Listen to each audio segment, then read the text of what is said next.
معزز سامعین کرام، دو قابل عبرت عورتوں میں سے ایک نوح علیہ السلام کی بیوی ہیں، جو کہ برسوں اللہ کے نبی حضرت نوح علیہ السلام کی محبت سے سرفراز رہی، مگر اس کو ایمان نصیب نہیں ہوا، بلکہ حضرت نوح علیہ السلام کی دشمنی اور توہین اور بے ادبی کے مرتکب ہو کر بغیر ایمان کے مر گئی اور جہنم میں چلی گئی، جس کا ذکر اللہ سبحانہ وتعالی نے سورۃ تحریم 28واں پارہ اور آیت نمبر 10 میں اس طرح کیا کہ یہ دونوں ہمارے بندوں میں سے نیک بندوں کے گھر میں سے تھی، پھر انہوں نے ان کی خیانت کی، اور پھر کیا فرمایا آگے اللہ رب العالمین نے کہ پھر وہ دونوں نبی بھی ان کو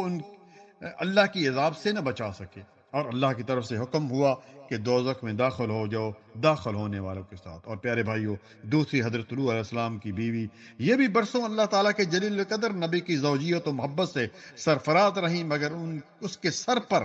ایسا شیطان سوار تھا کہ سچے دل سے کبھی ایمان نہ لائیں، اور عمر بھر جو ہے وہ منافقہ کرتی رہیں۔ جب قوم لوط پر عذاب آیا اور حضرت لوط علیہ السلام اپنے اہل و عیال کو لے کر نکلے، تو اس نے حضرت لوط علیہ السلام کی جو ہے وہ بات نہیں مانی اور عذاب کا شکار ہوئیں۔ یہ پیارے بھائی دو قابل عبرت خواتین تھی۔ اب آئیے سنتے ہیں جو دو قابل رشک خواتین ہیں وہ کون سی ہیں۔ ان میں فرعون کی بیوی حضرت آسیہ رضی اللہ تعالی عنہا تھا۔ ان کے دل میں ایمان کا نور چمکا، توحید سمجھ میں آ گئی، توحید پر زندگی گزارتی رہیں۔ فرعون کو جب خبر ہوئی تو اس نے حضرت آسیہ کو بڑی سخت اذیتیں دیں، ہاتھوں میں میخیں ٹھوکتا، اور اللہ تعالیٰ نے ان کا ذکر جو ہے سورۃ تحریم کی آیت نمبر 11 میں کیا، 28واں پارہ، کہ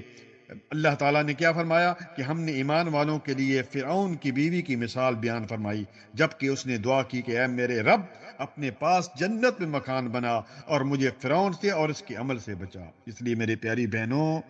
جو بھی اپنے خامدوں کی وجہ سے مشکلات میں ہیں، ان کو مارتے ہیں، تنگ کرتے ہیں، فرعون سے تو زیادہ وہ ظالم نہیں ہوں گے نا۔